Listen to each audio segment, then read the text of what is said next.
A gente, quando está no nosso dia a dia em Goiânia, ou na cidade que os irmãos moram aí, a gente fica preocupado com o horário, tem que ir para casa, trânsito, é insegurança. Se a gente vai para um local com esse objetivo, o horário é apenas um detalhe. Amém? Então, não interessa se é 9, 10, 11, o importante é que estamos reunidos em nome e por amor de Cristo Jesus. Então, eu queria que nesse momento, eu sei que alguns estão cansados, eu também estou, né? Primeiro dia, mas nós estamos aqui para ouvirmos o que o Senhor tem para nos dizer. Estamos aqui para meditar na palavra dele. O culto é o Senhor, o centro é Jesus. E é nesse objetivo que nós estamos aqui.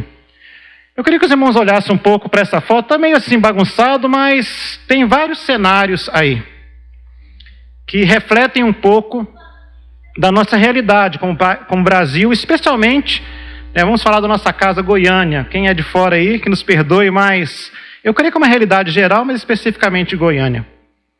E eu queria nessa noite, antes de começar especificamente aquilo que Deus colocou em nosso coração para falarmos aqui com vocês, para falar com vocês, é te dizer algo que talvez possa lhe chocar um pouco. Eu não tenho a intenção alguma de trazer conforto, mas em nome de Jesus, trazer perturbação. Porque a gente é muito confortável em nossas igrejas. Gostamos de ouvir palavras que façam coceiras nos nossos ouvidos e saímos de lá, a vida é bela. Eu queria que Deus nos quebrantasse muito nessa noite e nos fizesse abrir os olhos para enxergar a nossa realidade e, acima de tudo, que gerasse em nós um movimento, uma transformação para cumprirmos exatamente aquilo que Ele quer que nós venhamos a cumprir. Amém?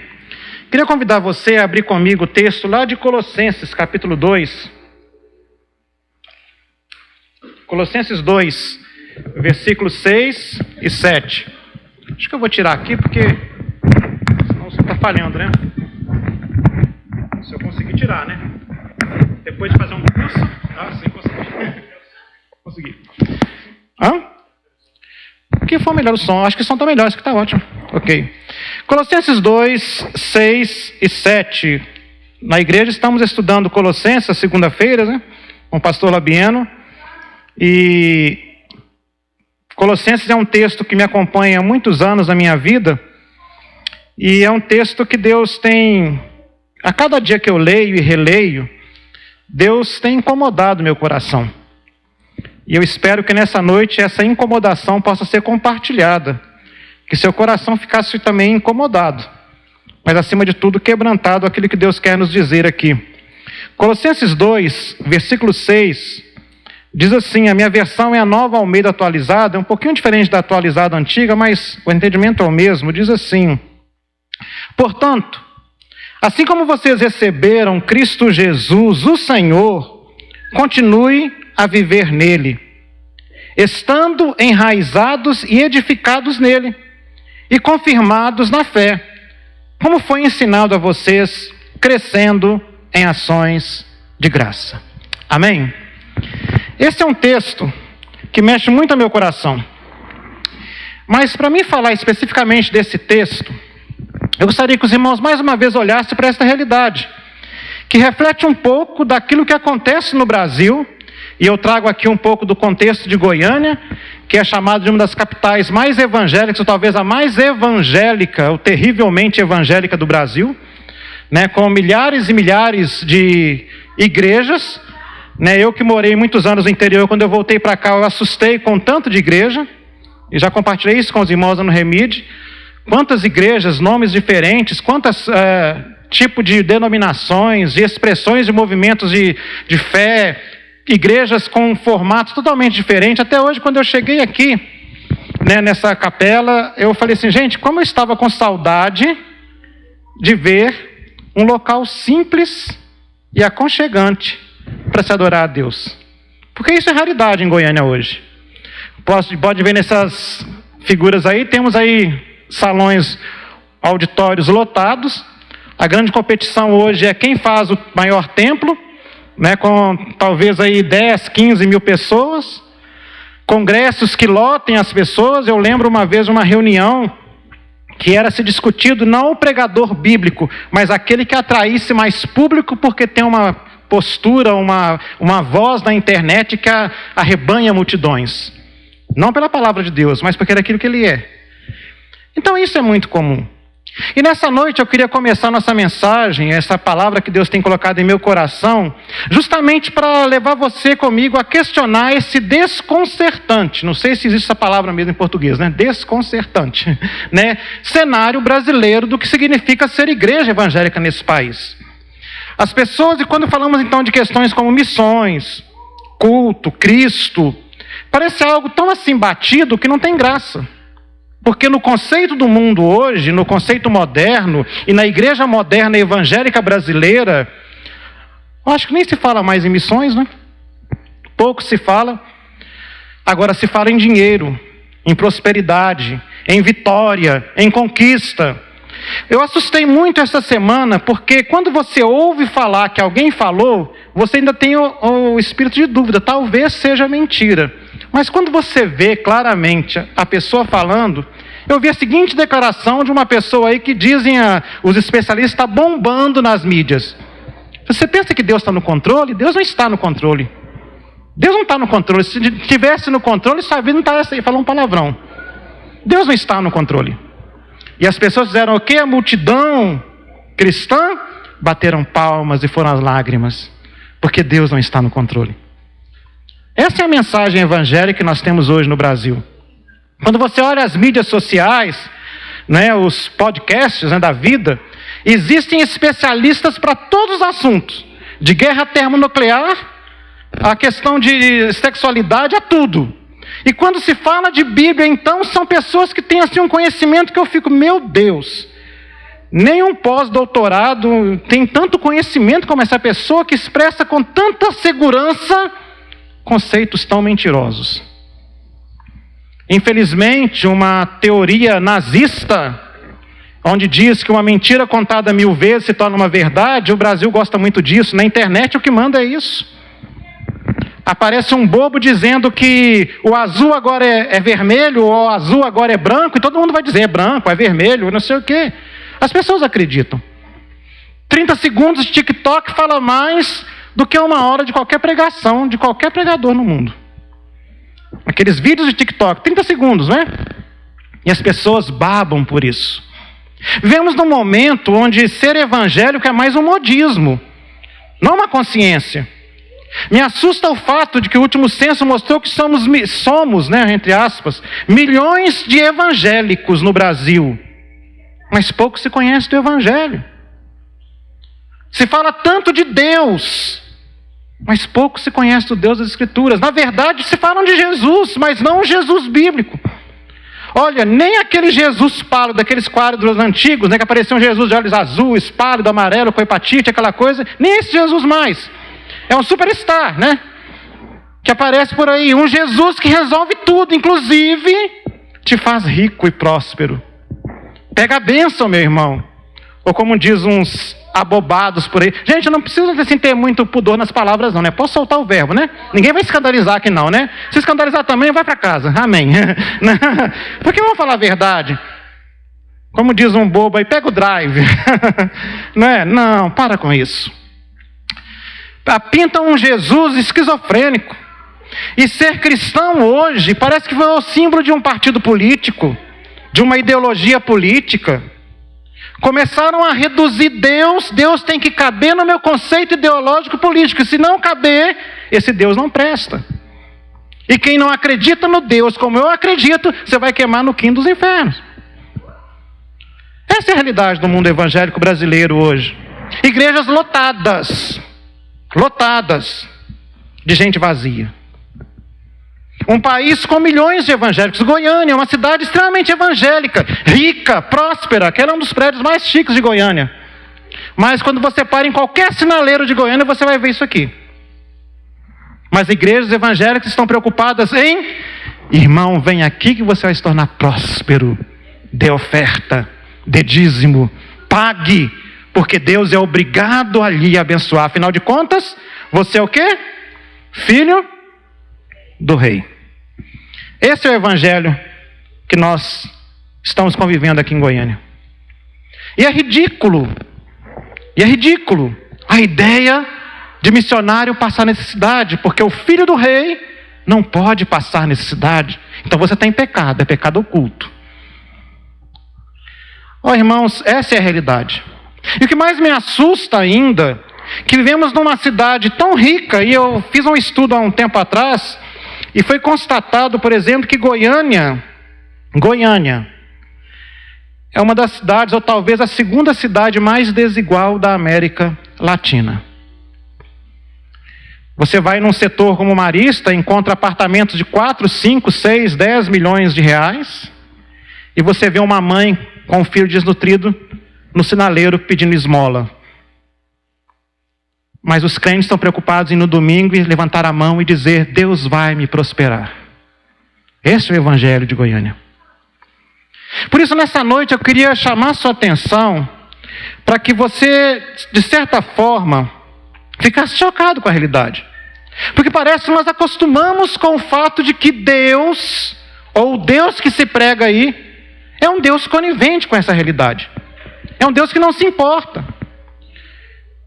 Estamos acostumados a viver um cristianismo muito apegado em tantas ideologias, e agora virou essa bagunça, essa besteira, e perdão, vou usar a expressão de novo, essa besteira no Brasil, dessa polarização, e agora esse ano é ano de eleição de novo, né, municipal, e vai começar a palhaçada do mesmo jeito. Quem não for de A não é de Deus, quem não for de tal partido não é de Deus. 7 motivos para provar que fulano não é de Deus, porque não é do partido A, é do partido B. E vamos começar a ladainha de novo. E o que mais me assusta, meus irmãos, é que eu lembro uma vez, teve uma reportagem comemorando não sei quantos anos de um jornal muito famoso no Brasil, e eles lançavam assim anúncios que foram lançados há 50, 60 anos atrás, 70 anos atrás, e não tinham desse assim, lembrando, vende-se tal coisa ou aluga-se, mas evangélico não precisa de avalista, né? Hoje precisa não só de avalistas, como também de... deixa lá, esquece, né? Mas as coisas inverteram, porque foi comprovado, não estou trazendo aqui nenhuma historinha da carochinha, que os maiores divulgadores de fake news nesse país é o mesmo povo que entra no culto e diz: Jesus é o centro da minha vida. E divulga toda sorte de mentira, em nome de Deus. Essa é a realidade. E cada vez tem piorado. E desculpa falar uma coisa aqui, ainda que eu seja muito otimista, vai piorar mais ainda. Sabe por quê? Porque esse povo evangélico nesse país tem tudo, menos o evangelho de Jesus Cristo. Querem tudo, menos um compromisso que seja Jesus o centro do universo. Eles querem isso, templos lotados, movimentos, marcha para Jesus, mas não Jesus da Bíblia. Marcha para engrandecer o próprio nome. E quando se fala a questão missionária, então, para quê? A não ser que eu vá para a África e faça uma selfie muito bonita, e faça uma coisa no meu Instagram, e apareça lá que eu estou evangelizando milhões e milhões, e que eu sou o homem de Deus, ou a mulher de Deus, que tem um ministério abençoadíssimo, onde arrebanha milhões e milhões de dólares. Daqui uns dias nem dólar mais, né? Euro, libras e tudo mais, né? Essa é a realidade. Mas conhecimento do evangelho, compromisso com o evangelho, isso não existe mais. Você está generalizando demais. Amém, estou afirmando. Nesse país não se tem mais evangelho. Tem uma meia dúzia que talvez ainda creia. Eu espero que os irmãos estejam no meio desses. E eu também. Porque a realidade não é essa. As pessoas não querem isso. Hoje somos quantos aqui, mais ou menos? Uns 30, 40? 30, né? Mais ou menos. Vamos pensar nisso. Tenho certeza, se o tema do congresso fosse: venha que eu vou destravar a sua vida para você sair daqui, e na segunda-feira você vai olhar sua conta bancária e vai estar saindo dinheiro pelo ladrão.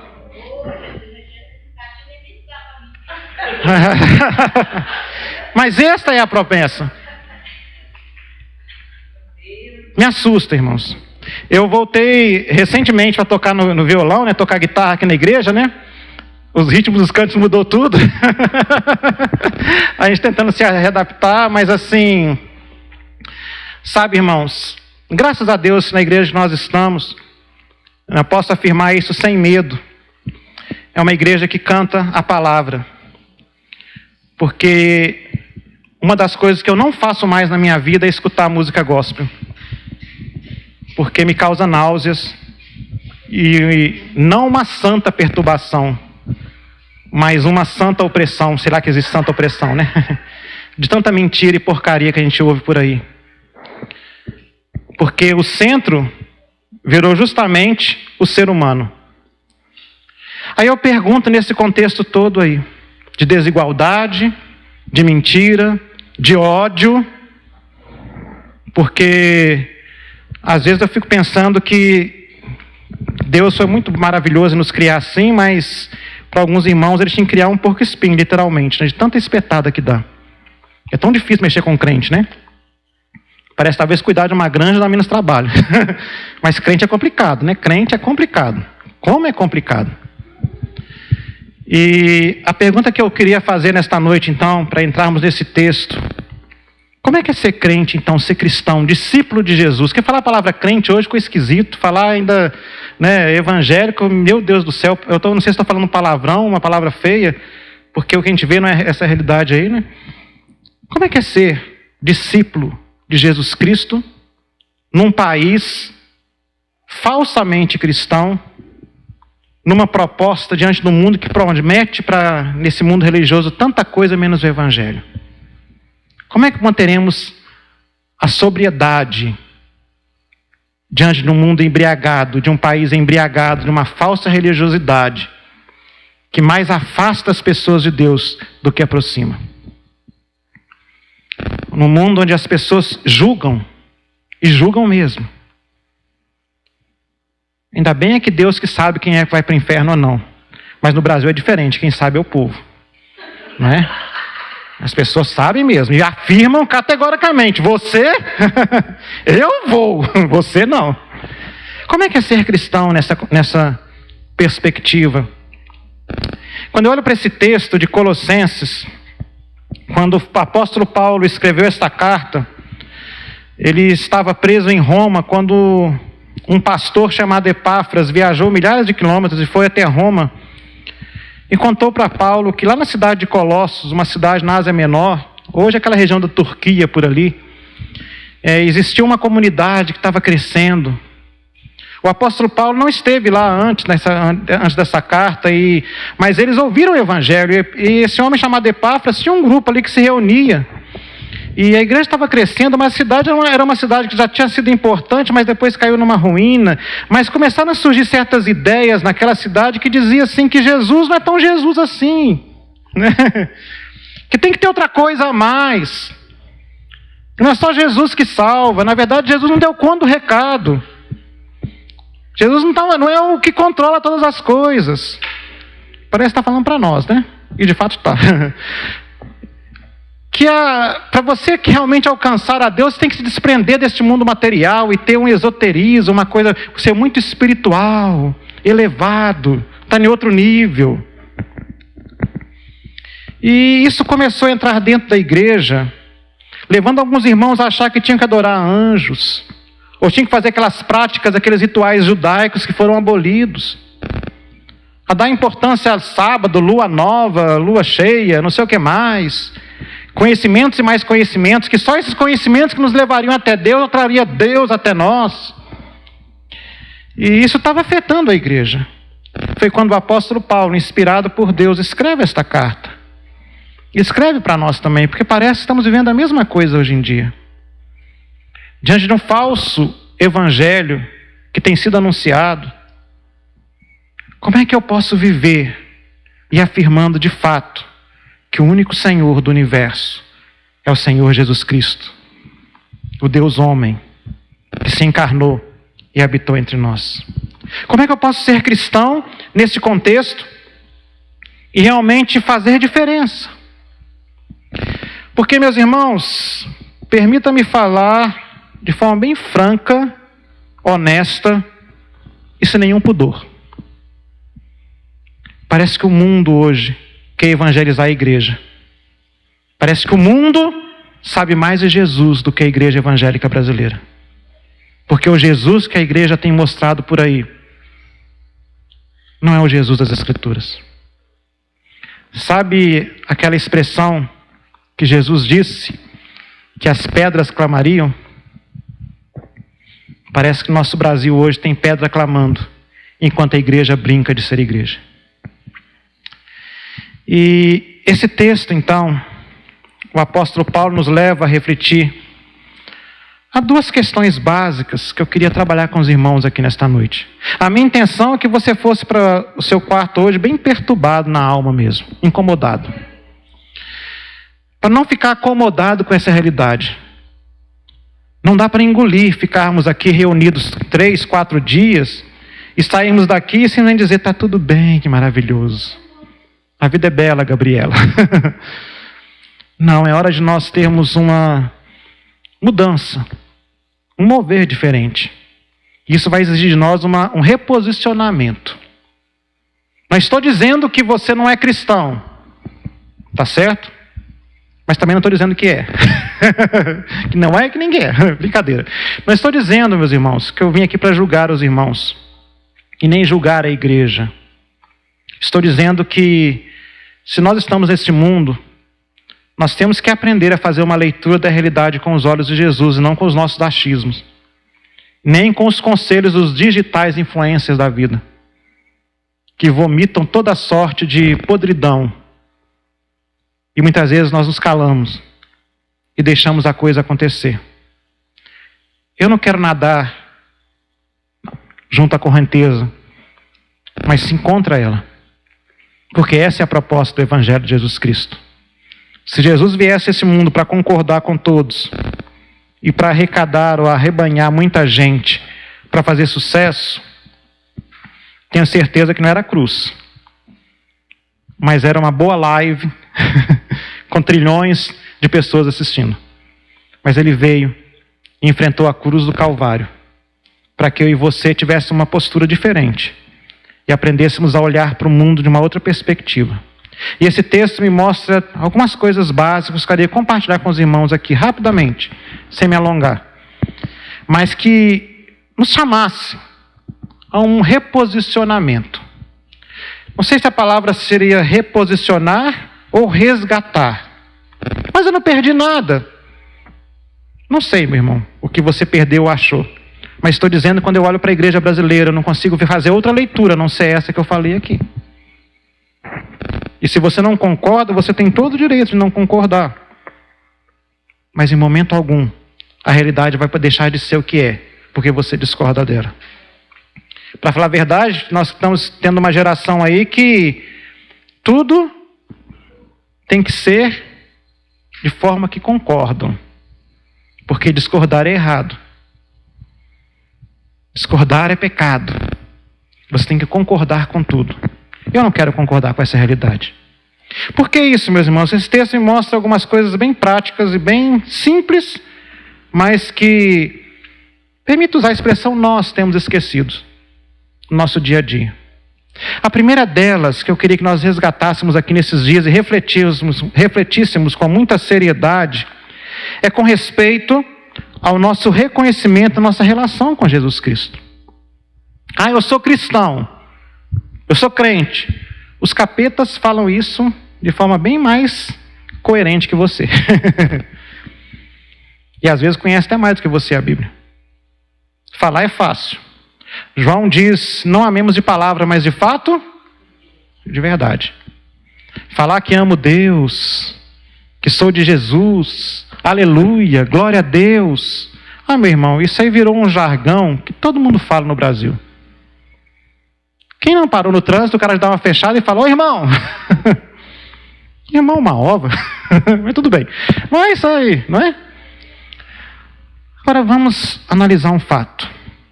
Paulo chama aquela igreja e fala, olha, como vocês receberam a Cristo Jesus, assim continuem a viver nele.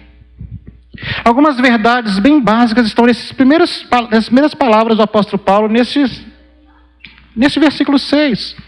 Primeiro delas que eu queria que nós reavaliássemos hoje, quem que é o Jesus que você disse que recebeu? É o Jesus e mais alguma coisa? É o Jesus popstar? É o Jesus gospel? Quem é o Jesus que você recebeu? É o Jesus que te faz posicionar numa ideologia política que aponta o dedo e diz que fulano não presta? Quem que é o Jesus que você recebe? Ou diz que recebeu? Primeira coisa, eu quero que você entenda que ninguém aqui conseguiu receber Jesus se não fosse Jesus que viesse até nós. Então para de ostentar qualquer religiosidade que fale que você mostre que você seja alguém melhor do que o outro. O apóstolo Paulo fala: como recebeste a Cristo Jesus, o Senhor. E sendo o Senhor, Ele domina a nossa vida. E se Ele não domina a sua vida, meu amigo, você recebeu tudo, menos o Jesus das Escrituras. Você pode ter recebido qualquer outra coisa, dê qualquer outro nome, mas não chama de Jesus Cristo, não. Porque o único Jesus bíblico que nós conhecemos, que está nas Escrituras, é o Jesus que é Senhor do universo. Porque dele, por meio dele, para ele são todas as coisas. Inclusive a sua vidinha chata. E a minha também. Dele é tudo. E parece que a igreja hoje não quer um Jesus que é tudo. Não quer receber um Jesus que é Senhor, mas um Jesus que recebe ordens. Um Jesus que se marca horário para ele abençoar. Um Jesus que talvez tenha que bater o ponto na igreja evangélica. Hoje eu vim. Precisamos reavaliar quem é o Jesus que estamos cultuando. Não basta cantarmos lindos cânticos que dizem: eu sei que foi pago um alto. Mas quando nós, literalmente, prostituímos o nome de Cristo Jesus. Não dá para viver nessa incoerência, onde falamos que Deus reina, gostamos de cantar isso, que Deus transformou a minha vida. Isso na hora do culto. Porque na segunda-feira, mexe comigo. Você vai ver quem que eu sou. Não dá para vivermos um cristianismo que lota as igrejas de gente que quer resolver os seus problemas de forma imediata, mas não querem se submeter àquele que é Senhor do universo, que é Jesus Cristo. O que eu quero que nessa noite você pare comigo para pensar um pouco, meu irmão, é que precisamos reavaliar quem que é o Jesus que estamos seguindo. É o Jesus da Bíblia? Quando você lê as Escrituras, está coerente mesmo? É esse mesmo? Ou será um outro Jesus? Uma outra caricatura, né? Quase que não sai aqui. Outra caricatura de outro Deus, outro ser.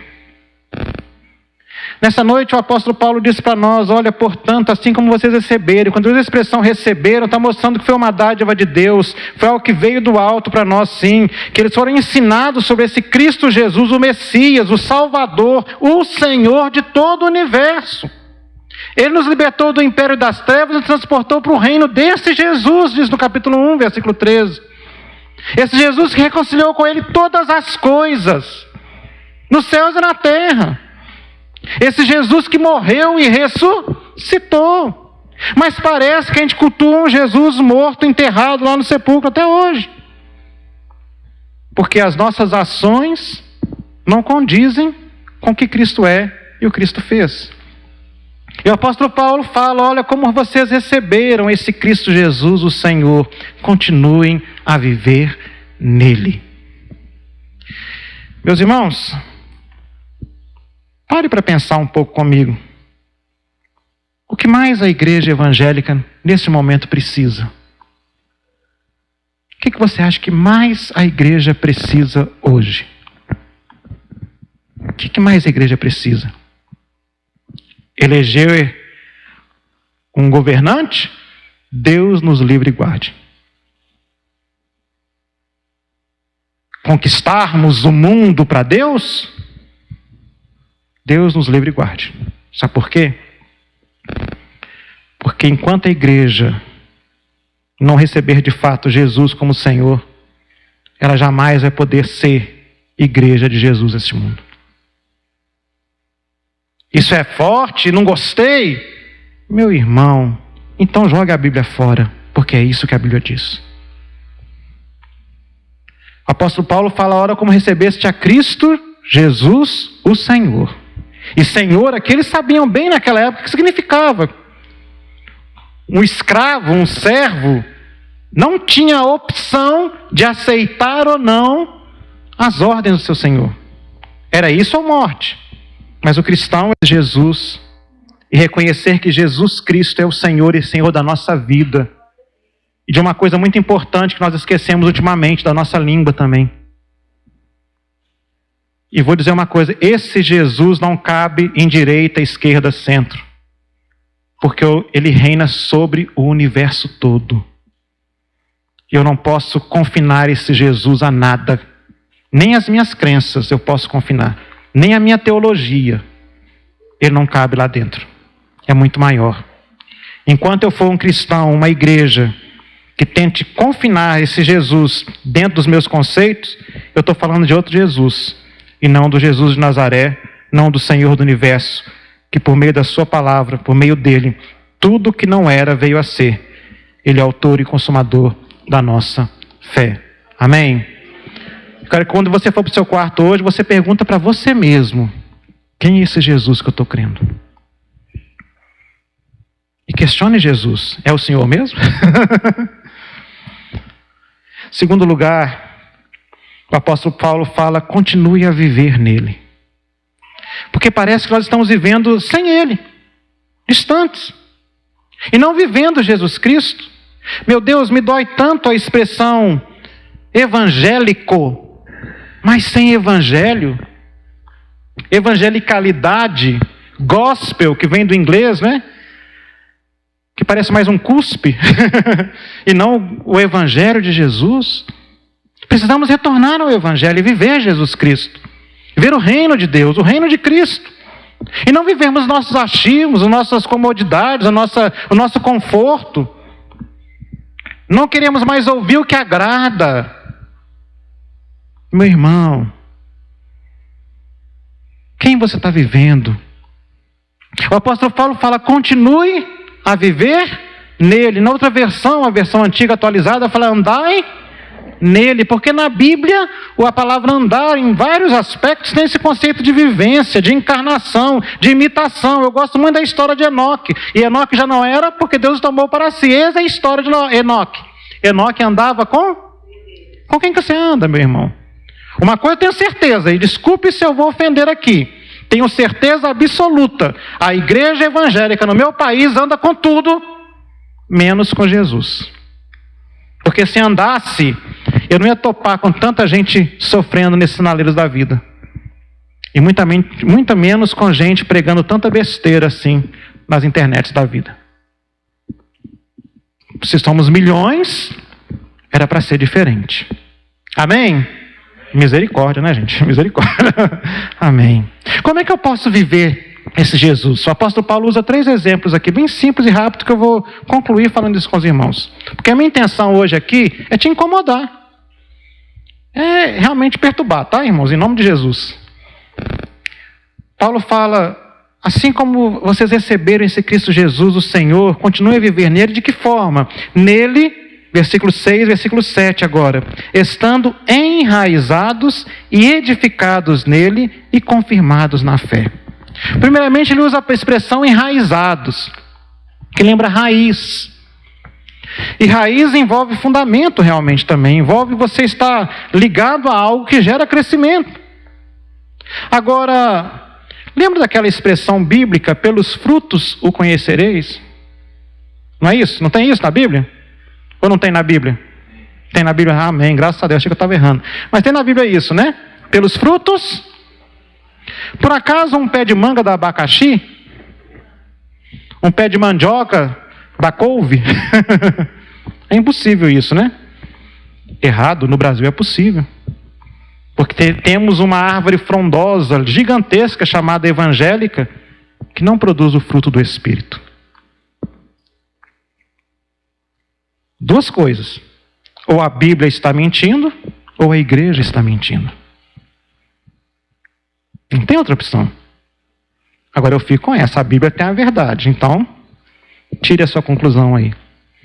O apóstolo Paulo fala enraizados nele, a nossa raiz é nele.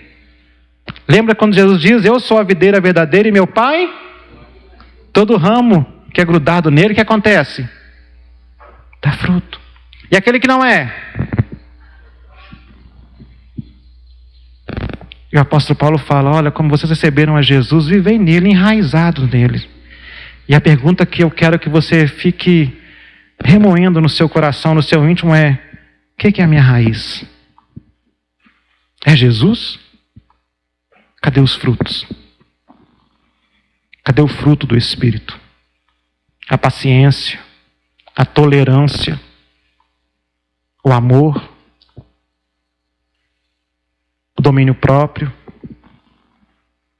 Existe isso? Se não existe, pé de manga não dá abacaxi. Ainda que no Brasil dê. O enxerto aí tem tudo.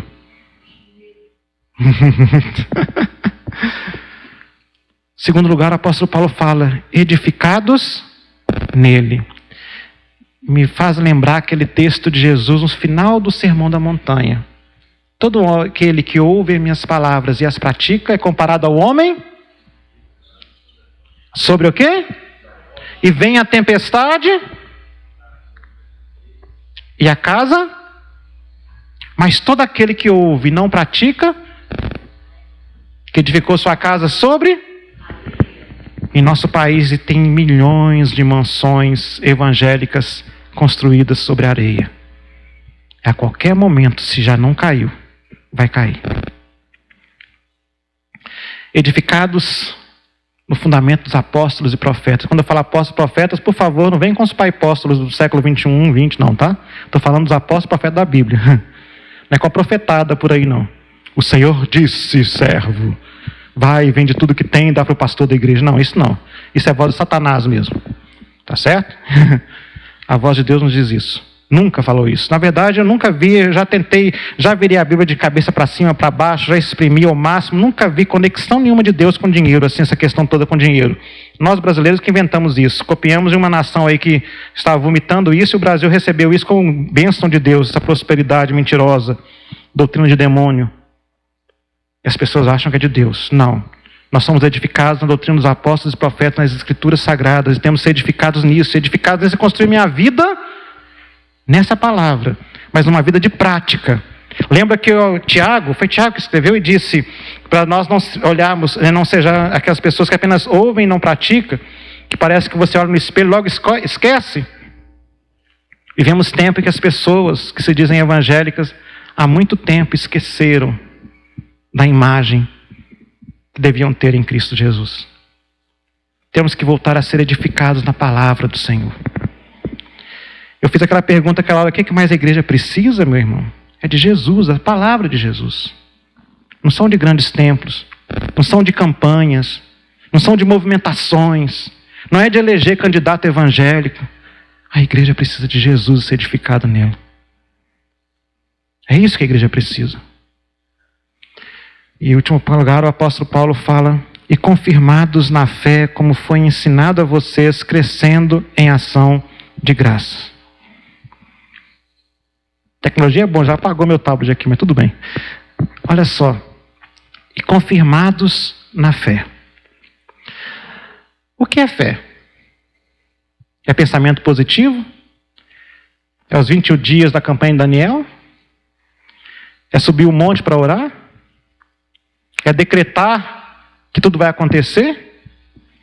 Vou ficar rico, vou ficar rico, vou ficar rico, vou ficar rico. Quando você abre, tem um boleto na sua frente.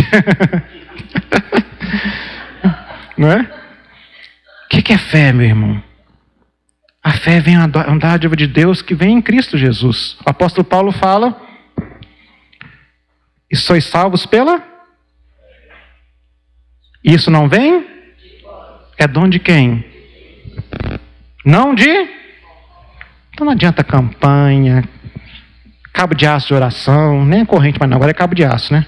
Cabo de aço de oração. É dom de Deus. E se não for de Deus, não é fé. É presunção humana. Os irmãos lembram o que aconteceu na historinha? A historinha, não, historiona, né? Da Torre de Babel? Quando Deus criou o homem, lá no jardim, quando Deus disse para encher e multiplicar em toda a terra, quando houve a questão de Noé, do dilúvio, para todo mundo ir e espalhar, o que eles fizeram? Vamos ficar e construir algo para tornar célebre o nosso? Somos uma nação evangélica e cristã, moralmente cristã. O que Deus fez? Bateu palma, aplaudiu, derramou bênçãos, todo mundo ficou milionário. Foi assim? O que Deus fez? Confundiu. O Brasil é um país confuso. E cada vez mais confuso. Sabe por quê?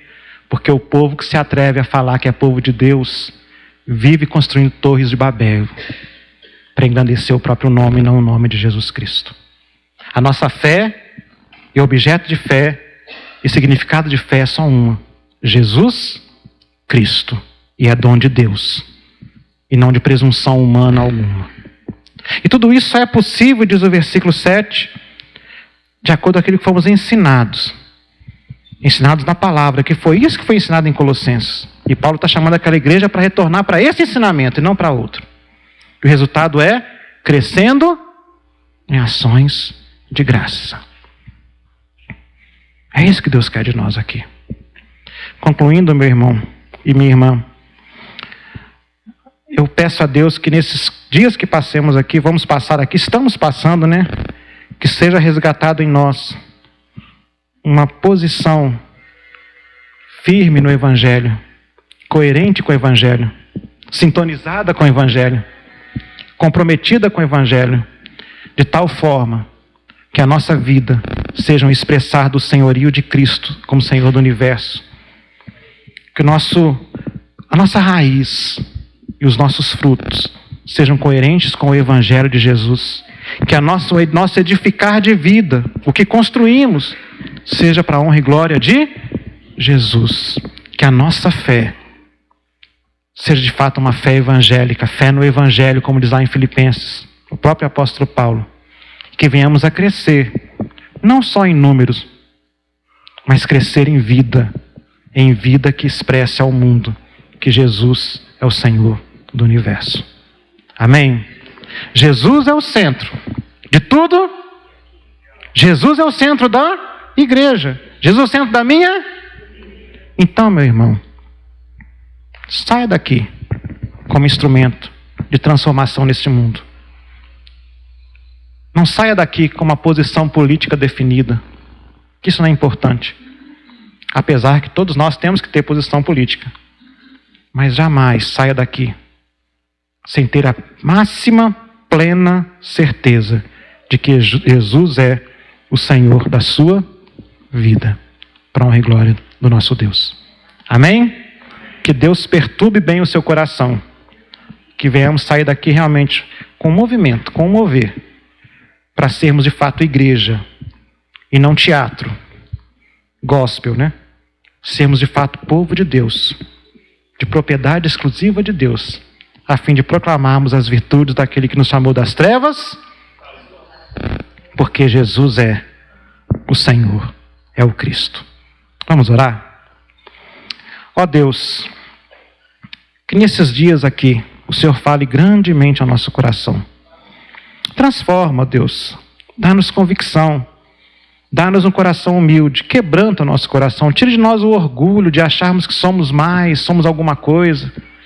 Ó Deus, que realmente venhamos a reconhecer que temos falhado diante do Senhor e que venhamos a assumir o compromisso de mostrarmos Jesus a este país e ao mundo, ó Pai. Em nome de Jesus, toca no coração de cada um de nós aqui nesta noite e dá-nos realmente um compromisso com o Teu Evangelho. Nos faça viver em Cristo. O Senhor é o caminho, a verdade e a vida. Que o nosso caminhar seja Cristo. Que a nossa verdade seja sempre Jesus. Que a nossa vida seja sempre Jesus. Que Goiânia, o Brasil, o mundo, a África, a Índia, Moçambique sejam impactadas pelo Evangelho de Jesus através da nossa vida. Que venhamos a ser de fato discípulos do Senhor Jesus e não discípulos de nós mesmos. Que venhamos a proclamar o Teu reino e não os impérios do mundo. Que venhamos a nos comprometer e submeter ao Teu senhorio, aguardando a Tua bendita volta para resgatar a Tua igreja. É a nossa oração, não que merecemos, mas em nome e por amor de Jesus Cristo, nosso Senhor e nosso Salvador. Amém, ó Deus. Amém, irmãos. Deus abençoe, em nome de Jesus.